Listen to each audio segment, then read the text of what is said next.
Nulmans met Vaandel en Jan Versson en Leneke van de Wal. Koningspaar Benil Beas.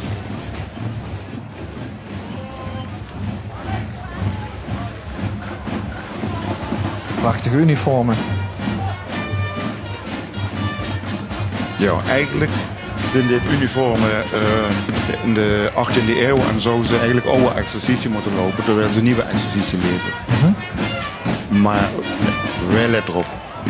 Dat weet ik niet. Ja. Misschien de jury? Nee. Toch niet. De jonge en de oude nobelen uit Valkenburg. Die ook eerder een eigen koningspaar hebben. Het is een fusie van twee verenigingen. Hè? Maar ik zie maar één paar. Ja. Overigens, de jongen, dat betekent niet dat door de jongleden lid van worden, maar die zijn later opgericht.